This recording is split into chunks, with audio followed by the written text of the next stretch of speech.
जब भी आपका लाइव चल रहा है तो हम ट्राई किए तो आप ले लिए हमको, तो हमको बहुत अच्छा आप लग रहा मोमिन ही है। क्या और है मैं आप? नहीं, हम मोमिन नहीं है, हम पूरी तरह से एक्स मुस्लिम बन चुके हैं।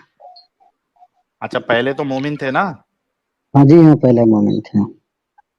कब तक मोमिन थे आप? देखिए, बचपन से लेकर के हम ऐसे बचपन से सोचते आ रहे हैं मुसलमानों के विषय पर, अपने परिवार के विषय बारे में, क्योंकि गरीबी जो देखते हैं हम बचपन से ही सोचते आ रहे हैं। लेकिन ये जब से आप लोगों का पहले नमाज में पढ़ते थे 2 साल हम्म। पहले, 1.5 साल पहले, लेकिन मतलब जुमा का नमाज सिर्फ पढ़ते थे, उसके आप सबको देखने के बाद पूरी तरह से दिल से निकल गया हम्म। और थोड़ा हिम्मत मिला कि नहीं, अब आने वाली जो पीढ़ी है या हम आने वाला जो समय है, इसमें चक्कर में हम अपना समय थोड़ा भी नहीं देंगे। तो इस तरह से हम एक्स मुस्लिम बन गए। जी कोई सूरह वूरह सुना सकते हैं, क्योंकि आप नमाजें जी जी, पढ़ते थे हाँ, जुमा की एटलीस्ट। वो बचपन में तो हम आज एक कौन क्यों बने हम एक्स मुस्लिम ऐसा कुछ करके था, उसमें ज्यादा लोग मतलब नहीं था, उसमें हम सारी अपनी कहानी सुनाए हम। तो आपको हम क्या कहते हैं, बचपन में हमारा अम्मा पारा पूरा याद था, आप तो भूल गए हैं। तो हम्म। सूरह फातिहा हम किसी तरह टूटे फूटे आवाज में सुना देते हैं आपको, वैसे देख जी। के पढ़ लेते हैं। देख के पढ़ औज़ु सकते हो? बिल्लाहि, हाँ जी, बिल्कुल देख के पढ़ सकते हैं। अच्छा, पहले सूरह फातिहा सुना है, उसके बाद मैं आपको देख के पढ़ने कराता हूँ।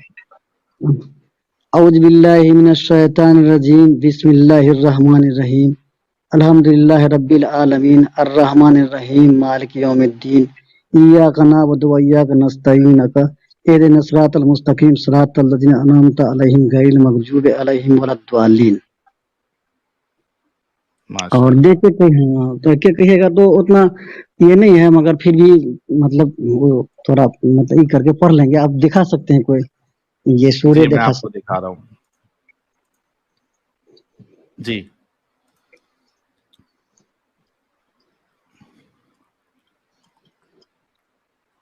हैं। वल कुरानिल हकीम, वल कुरानिल हकीम।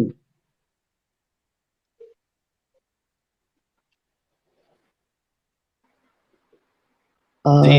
इन्नका लिमिनल मुरसलीन। थोड़ा दिख रहा है कम, क्योंकि ये मोबाइल पर हम हैं। जी। जी। अला सिरातिल मुस्तकीम।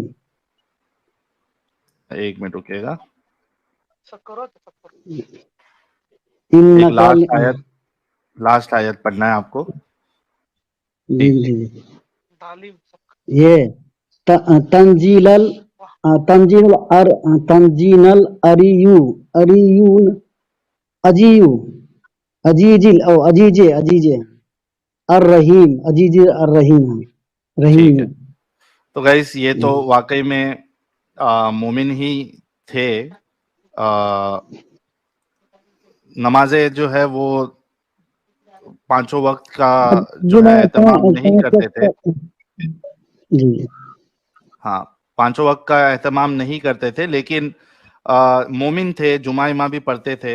इनके दिल में डाउट्स तो थे, लेकिन जब से ये हमारी स्ट्रीम देखने लगे हैं, वीडियोस देखे हैं, ये टोटली इस्लाम से बाहर आ चुके हैं। तो फिरोज भाई, मैं आपको कॉन्ग्रेचुलेशन कहूँगा। और हमें बहुत खुशी है कि हमारी स्ट्रीम्स देख के कई सारे लोग इस्लाम छोड़ रहे हैं।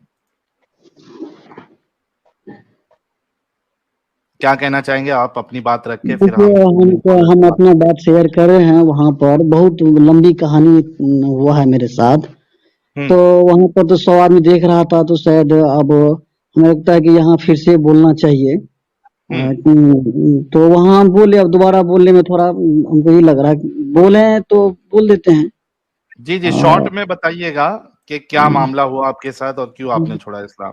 देखिए, हम अच्छा ठीक है, हम बता देते हैं। जो कोई सुना होगा वहाँ पर वो फिर से सुन लेगा। तो क्या हुआ कि आज से 20 वर्ष पहले मेरे घर के सामने मस्जिद है, वहाँ पर 3 आदमी हम लोग रात में ईशा नमाज के बाद चर्चा हो रही थी, उसमें हम 5 वक्त नमाज ही पढ़ते थे। तो नमाज ईशा नमाज के बाद गर्मी का समय था, अब वो गर्मी के समय में ईशा नमाज के बाद जैसे कि हवा खाने के लिए मतलब बैठा था, तो उसमें एक हिंदू भाई भी था। तो चर्चा चल रहा था कुरान पर और रामायण पर। तो ये हिंदू भाई ने कहा कि रामायण जो है सो रामायण का लेखक राइटर जो है वो उधर से नॉइस आ रहा था। हेलो। जी जी रामायण बोलिए। का वाल्मीकि में कौन है? तो आपका कुरान का राइटर कौन है? तो एक दूसरा मुनीम था, हमारा रिश्तेदार ही होगा, उन्होंने कहा कि इसका कोई राइटर नहीं है, ये ऊपर से आया है। तो हम मन में बचपन से ही बात सब सोच रहे थे। तो हमने कहा कि अरे भाई कोई ना कोई राइटर तो होगा इसका, किसी न किसी लिखा होगा इसको भी। तो इतना सुनना था, मेरे घर बगल में था मेरा पापा, सुन लिया इस बात को, बस वो एकदम लाठी लेकर के निकल गया, ये हरामी, ये इस्लाम से खारिज हो गया, ये अरे जो अब नाजिल हुआ आसमान से उसको तुम कह रहा है कि नीचे में लिखा है, तुम काफिर हो गया। बस पूरा गांव में बवाल हो गया। हम कह रहे भैया हमारा गलती क्या, हम तो सोच के बोले ये बात जो कोई ना कोई राइटर होगा इसका, लेकिन वो लोग मान नहीं रहे थे। नहीं, तुमको हिम्मत कैसे हुआ, मेरे पापा को भी सब कोई गाली दे रहा था, तुम्हारा बेटा काफिर हो गया है, तुम बेटा को समझा नहीं पा रहे हो, बताओ। कह रहा है कि ये जमीन पर किसने लिखा है, आसमान से नाजिल हुआ किताब, मुकद्दस किताब को ये झुठला रहा है, इसका मतलब। अब हम अवाक हो गए, बोल नहीं पा रहे थे, हम चारों साइड से हमको घेर लिया गया। हम छोटे थे उसमें में। अब किसी ने कहा कि इसको मारो, किसी ने कहा इसको इसको यहाँ से निकालो। मेरा हम पढ़ रहे थे उसमें, मैट्रिक में थे हम। तो हमको घर बंद कर दिया, जिस रूम में हम रह रहे थे, मेरा पापा, और ताला बंद करके हमको यहाँ से कहा चले जाओ, रात का समय था। तो हम फिर गांव का जो मुखिया था, मतलब सरगना था बस्ती का, छोटा मोटा मुस्लिम आबादी है, तो वहां हम उनको कहा कि देखो हमसे गलती हो गया, हमको क्या पता कि क्या है, नहीं, हम इतना तो नहीं जानते हैं। तो फिर मेरे पापा कह करके कि चाहे गलती हो गया उस बच्चा से, तो फिर जो है सो मामला शांत हुआ। उस समय से अभी मतलब मेरे मन में ये सब चलता आ रहा है, और हम देख रहे हैं कि मुसलमान और हिंदू में जो भी डिफरेंसेज है, सुख में, आर्थिक स्थिति में, और बहुत सारी बात है, सेहत में, डॉक्टर के पास जाओ तो मुस्लिम का भीड़, क्या कहते हैं, कोर्ट जाओ तो मुकदमा में मुस्लिम का भीड़। अरे भाई पापा माँ से हम जब प्रश्न करते थे कि भैया आप लोग कह रहे हैं कि बरकत है, जहाँ नमाज होता है, जहाँ मुसलमान है, जहाँ मस्जिद है, तो फिर हम लोगों में बरकत की बात करते हो तो फिर इतना जहमत क्यों है, सब कोई परेशान क्यों है? तो उन लोगों का कहना था कि ये दुनिया में ही हम ये कहते थे कि हिंदुओं में फिर ऐसा नहीं है उन लोगों में भी कम है। तो फिर हम लोग फिर किस बात का मुसलमान, किस बात का जन्नत, किस बात का बरकत। तो उनका कहना था कि उन लोगों का दुनिया में जन्नत है। चलो इस तरह से होता गया। किसी तरह से जो है उसके बाद चलता गया। लेकिन हमको ये सब बात सवाल करते थे तो गांव में हमको बना नहीं, हम वहां से चले गए दूसरे जगह, और परिवार के साथ शादी होने के बाद बीवी के साथ वहां हम दूर, गांव से दूर रह रहे हैं। तो यहाँ पर ये पिछले 6 महीना पहले की बात है। 6 महीना पहले नुपुर शर्मा का जो बयान जो दी थी, वो मतलब वो टीवी डिबेट में, उसके बाद जब पूरे देश में बलवा हुआ, तो हम क्या किए, नहीं उसके तो क्या दिन बाद जो है सो रांची में 2 व्यक्ति मरा, और उसी दिन शायद तौकीर रजा था। हेलो, आवाज आ रही है मेरी? हेलो। हाँ। आ रही है, आपकी आवाज आ रही है। अदा हाँ जी जब आप नहीं बोल रही है तब आप म्यूट कर लीजिए। हाँ, जब आपको बोलना होगा तब अनम्यूट कर लीजिएगा। ठीक है। तो उसके बाद जो जी है, फिरोज भाई। हाँ, तो हम क्या, तौकीर रजा का ये क्या कहते हैं, वो सभा था वो बरेली में। तो वो जो बयान दिया उसमें जो भीड़ देखे तो हम क्या किए, एक तो चैनल बनाए, ठीक है, यूट्यूब का, और उस पर वीडियो हम एक बनाया मेरा, जिसमें पिक्चर नहीं था, सिर्फ मेरा वॉइस था, मतलब मेरा आवाज था सिर्फ। तो उसमें हम क्या बोले कि इतना जो भीड़ जमा किया है ये मौलाना, तो यहाँ का हिंदू समाज देख लो, उस पर उसके सिद्ध के बारे में कहा तो वो लोग कहीं कुछ नहीं बोल रहा है, ना कोई उन लोगों का धर्म को इस तरह का भीड़ इकट्ठा कर रहा है। अगर कोई हिंदू समाज भीड़ इकट्ठा कर भी ले तो यही मुस्लिम वर्ग जो है कोई ऐसा बम बर्स जाके उसको उड़ा ही दे। और वो लोग देखो खुलेआम खिलाफ बोल रहा है, भीड़ जुटा रहा है। ये सब कुछ ऐसा कुछ बोले उस पर, ये वीडियो बना के हम यूट्यूब पर लोड कर दिए।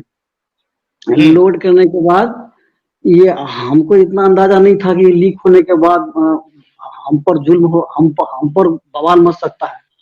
ऐसा हुआ कि बगल में एक मदरसा है, वहां पर इस वीडियो सुना, बस सुनना था भैया, क्या बताएं, इतना न बड़का हंगामा खड़ा हुआ। अब ऐसा माहौल बन गया कि ये मुसलमान है ही नहीं, ये बीजेपी का एजेंट है, तो ये मुसलमान नहीं है, इसको जो है सो मार डालो। मतलब आपको उस दिन हमको अगर मदरसा में, अगर बगल के मदरसा में हमको पकड़ लिया तो कम से कम 1000 आदमी से ऊपर जमा था, और वो पकड़ लिया तो हमको मार देता। तो मुखिया जो है, जो मुसलमान ही है और हाफिज भी है, वो भी था उसमें। अब तो वो हम तो परेशान हो गया, सब अब क्या जगह करें। फिरोज भाई, फिरोज हम्म, एक मिनट रुकिएगा, मतलब हम्म, सब जगह आप डंडे खाने वाले ही काम कर रहे थे। हाँ, अब देखिए, हमको तो इतना ज्ञान, इतना हम नॉलेज नहीं है भाई। हम तो इतना समझते हैं कि लोगों के भला हो, लोग अवेयर हो, यही सोचते हैं। अब उसमें मेरा ही कहीं न कहीं हम ही फंस गए हम। हाँ हाँ, तो फिर क्या हुआ? तो उसके बाद जो है वो मुखिया से हम कांटेक्ट किए कि आप वहां गए, क्या हुआ, क्यों, हम तो, हमसे गलती हुआ।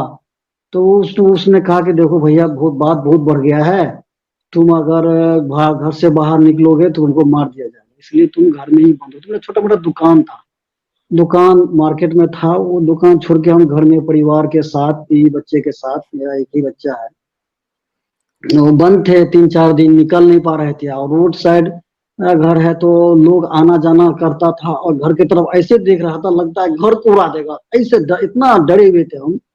मोबाइल मेरा स्विच ऑफ था, धमकी भी आ रही थी मोबाइल पर। तो वो मुखिया क्या किया कि देखो, आपको जो है कुछ पैसा खर्च करना होगा, क्योंकि हम्म जो व्यक्ति ज्यादा उछल कूद कर रहा है उसका मुंह बंद करना होगा।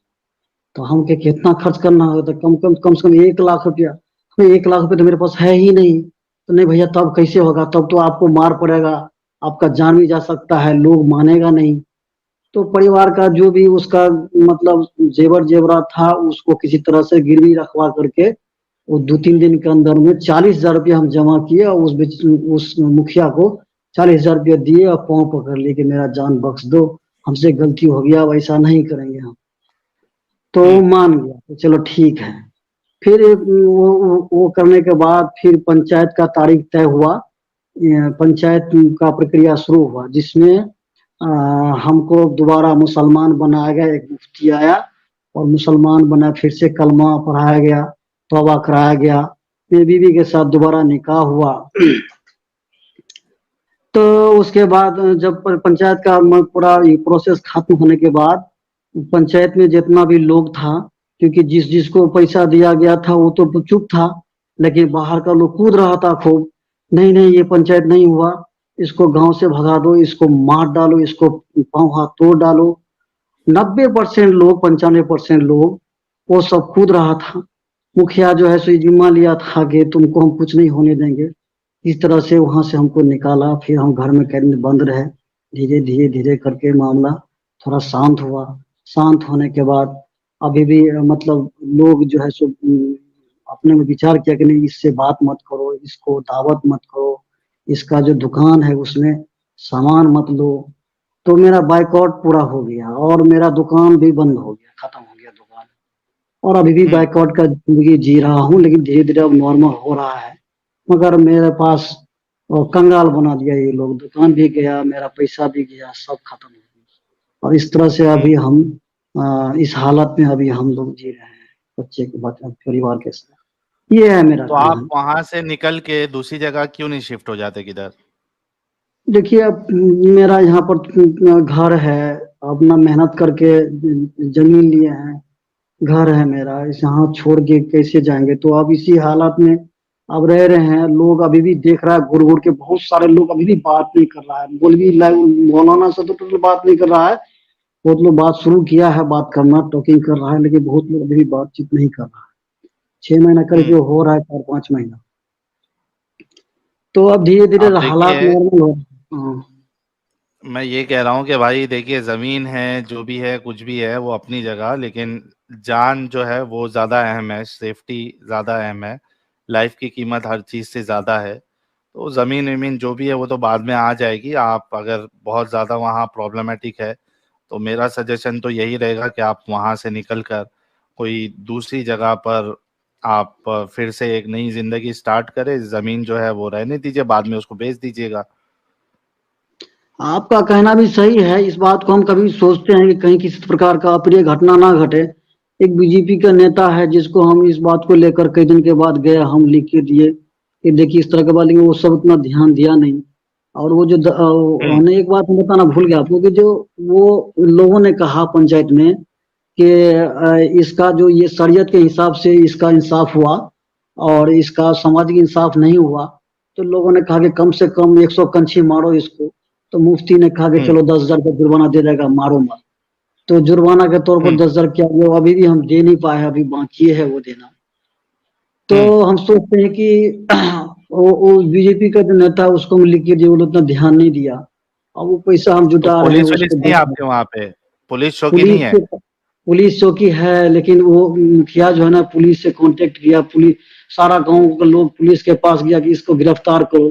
तो पुलिस ने कहा कि हम्म। पहले आप गांव में फरिया लीजिए, नहीं फरियाएगा तो हम इसको अंदर करेंगे। तो पुलिस भी अच्छा, तो उम्मीद पुलिस के आपको साथ अंदर है। करेगा बोला? हाँ, पुलिस पुलिस कहा कि हम इसको पकड़ के गिरफ्तार करके भेज देंगे जेल, क्योंकि अगर खिलाफ को किस लग जुर्म रहा में? है कि किस नहीं, ये जुर्म में? लोगों किस का कहना जुर्म में? था कि ये मुसलमान के खिलाफ बोला, मुसलमान के खिलाफ बोला ये इस जुर्म में। हाँ। तो अच्छा। पुलिस ने कहा कि वो पुलिस ने कहा कि देखो ये तो कोई जुर्म नहीं किया है, मगर ये कोई अपराधी नहीं है, ये बोला है कुछ, आप लोगों को लग रहा है बोला है। तो ठीक है, हम अंदर कर देंगे इसको, मगर पहले अपने समाज में इसको पंचायती करके हल कर लीजिए। तो बस उस तरह हम्म। से वहां भी हम नहीं जा सके। अच्छा, हम्म। ब्लास्फेमी के उसमें डाला जाएगा तो भाई जो भी है, मैं तो फिर से वही कहूंगा कि आप कोशिश करके वहां से निकलिए और कोई सेफ जगह पे जाइए। और आप देखिए कि यहाँ पे अभी 3,500 लोग आपको देख रहे हैं। तो ऐसा ना हो कि कोई आपके एरिया वाला जो है वो कोई हाँ वीडियो देख रहा हो और वहां पे जाके बता दे कि यार ये तो यहाँ तक पहुंच गया। हाँ, है ना? तो देखिए तो इस बात का डर है, हम तो यही बता रहे हैं जो मेरे साथ हुआ है। इसीलिए इस बात का भय हम्म। भी है, इस बात से थोड़ा हिम्मत मिलता है कि देखो भैया मेरे साथ जो हुआ वही तो बोले हम। हम्म। तो हाँ, डर तो है, अब क्या कीजिएगा, जीना तो पड़ेगा, अब क्या करेंगे, अब ये मजबूर है देखिए लेकिन। हमारे फिरोज भाई जो है इनकी भी कहानी बड़ी अजीब है। यानी मेरे को ये समझ में नहीं आता कि यार मोमिनो, यार तुमको क्या प्रॉब्लम है? कोई इस्लाम छोड़ रहा है, नहीं छोड़ रहा है, कुछ बोल रहा है, नहीं बोल रहा है, तुमको क्या करना है यार? तुम उसकी जान के पीछे क्यों पड़ जाते हो? तुम्हारे बाप का राज है, तुम्हारे बाप का राज है कि बहनचो तुम किसी को बोलने नहीं दोगे, तुम जीने नहीं दोगे। तुमसे क्या डर के जिए? ये क्या है? मतलब हर जगह पे जहां भी हो साला सुकून से छोड़ दिया इस्लाम, तो छोड़ दिया ना भाई। तुम्हारे पिछवाड़े में क्यों इतनी खुजली होती है? किधर भी किसी को भी सुकून से जीने देते ही नहीं हो। मतलब छोड़ दिया तो अब यहाँ एरिया पे नहीं रह सकते आप, कुछ भी खबर फैलाओगे। इतना कमीनापन, इतना हरामीपन तुम्हारे अंदर क्यों है? और हर जगह पे है। हद है यार। चलो कोई एक जगह का मामला हो कि यार ठीक है ये इस सिटी में या इस स्टेट में प्रॉब्लमेटिक है, दूसरी जगह इतना प्रॉब्लम नहीं है, वहां के लोग मुसलमानों को इतना फर्क नहीं पड़ता है, कोई छोड़ दिया नहीं छोड़ दिया, जीने देते हैं खुल के। यार जाहिर सी बात है, जिस तरीके से तुम तबलीग करते हो इस्लाम की, जो छोड़ दिया उसको भी हक है बताने की कि उसको क्या प्रॉब्लम लगा। तो तुम लोग इतना दिल पे क्यों ले लेते हो? बाकी लोग तो नहीं ले रहे, तुम लोगों को इतना दिल पे लेने की क्या जरूरत है कि तुम जीना हराम कर देते हो सामने वालों का? और हर जगह के साले वैसी है। जैसे वो कुत्ते नहीं होते, कुत्ते, आप रात में अगर निकलो, जो रास्ते पे जो कुत्ते होते हैं, वो कोई भी एरिया के कुत्ते आप ले लो, अगर आप वहां से गुजर रहे हो बाइक में तो वो आप पे भौंकना शुरू करते, आपके पीछे दौड़ेंगे, जैसा गाड़ी रुका दो तो वो भी रुक जाते हैं। तो मैं सोचता हूँ यार, ये एक एरिया के करते समझ में आता है कुछ हुआ होगा, ये साला जहां भी जाओ हर जगह के कुत्ते यही करते, तो ये आया कहाँ से इनके अंदर? आज तक मुझे जवाब नहीं मिला, किसी को पता है तो बताना। उसी तरीके से हमारे मोमिन भाई का भी वही हाल है। कोई भी एरिया हो, किधर भी हो, कोई इस्लाम छोड़ दिया, उसके बारे में बोलने लगा अपने दिल की बात, खत्म, उसका जीना हराम कर दोगे। अब वो सुकून से जी नहीं सकता, उसकी जान के खतरे। क्या तरीका है यार ये। खैर फिरोज भाई, मैं आपसे यही कहूंगा कि आप अपनी जान का बहुत ज्यादा ख्याल रखें, और वहां से जितना जल्दी हो सके आप निकलिए, और नए तरीके से आप अपनी जिंदगी बसर करिए। और कुछ आप कहना चाहेंगे? फिर हम कुछ मोमिन कॉलर्स हैं उनको भी ले लेते हैं। और हम ये कहना चाहेंगे कि जैसे कि मेरा ये घटना घटा ना, तो मौलवी लोग पीछे से था, जो पढ़ा लिखा नहीं था, जो जिसको कुरान का मालूम नहीं है, जिसको हदीस का मालूम नहीं है, वो सब पागल हो गया था मर्डर करने के लिए। तो हाँ। पता नहीं अब इसके पीछे हम अब क्या कहा जा सकता है कि उसको पागल किसने बनाया है, ये समझ से परे है, समझे। तो हम समझते हैं कि और ये भी हम कहेंगे कि अब जैसे कि आपका स्ट्रीम देखते हैं हम, तो बड़ा बड़ा डॉक्टर, इंजीनियर, जो एजुकेटेड पर्सन सब है, वो डिफेंड करता है, वो लॉजिकल बताता है। उसमें हमको बहुत अफसोस होता है कि वो लोग ऐसा कर रहा है, और वो लोग ये नहीं देख रहा है कि जो पढ़ा लिखा कम है वो पागल बना हुआ है। तो उसको देखते हुए ये लोग कम से कम ये सब इस तरह का डिफेंड, इस तरह का मैसेज ना दे, ताकि वो लोग और जानवर बन जाए। उन लोग को कम से कम सोचना चाहिए, वो लोग भी नहीं सोचता, पढ़ा लिखा लोग, और लगता है कि ये क्या हो गया उन लोगों को। सही बात है आपकी। हम्म। हर हम किसी देखे में ना, पागलपन पाया जाता है। एकदम देखे ना, हम जो पढ़ा लिखा नहीं था वो तो पागल हो गया था कि मार ही डालता, ऐसा हो गया था कि मौलवी तो पीछे में था, आगे में जो सब पढ़ा लिखा कम है, नौजवान है, लग रहा था कि अब मतलब वो कंट्रोल से बाहर है वो लोग।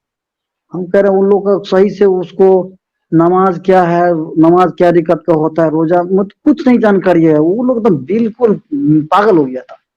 और हम हर जगह हम्म भी यही बात, और जगह भी यही सब देखते हैं। तो जो कोई पढ़ा लिखा है, वो लोग इस बात को समझ रहा है कि इस तरह से इस ये बहुत मतलब अ, हालत खराब हो रहा है, लोग बेकसूर लोग मारा जा रहा है इस समय। उन लोगों को कम से कम समझना चाहिए, वो लेकिन समझ में नहीं आता है कि क्या किया बिल्कुल। काशिफ जाए। अली भाई कह रहे हैं, साहिल भाई क्या ये सबसे बड़ा सबूत नहीं है कि इस्लाम झूठा है? जिस तरह ये दादागिरी करके जबरदस्ती बात मनवाते हैं। बिल्कुल भाई, बहुत बड़ा सबूत है कि आपको जो चीज सच्ची होती है उसको, वो डरता नहीं है क्रिटिसिज्म से, वो क्रिटिसिज्म से डरता नहीं है जो सच्चा होता है। वो बोलता है करो क्रिटिसिज्म, क्या फर्क पड़ेगा मुझे, मैं सच्चा हूं, किसी के क्रिटिसिज्म करने से मुझे कोई फर्क नहीं पड़ता। लेकिन इस्लाम आपको क्रिटिसिज्म अलाउ ही नहीं करता है, क्योंकि वो अगर जो कहेंगे क्रिटिसिज्म अलाउड है, वो क्रिटिसिज्म को कब उसको ब्लास्फेमी पे कन्वर्ट कर दे, आप बोल ही नहीं सकते।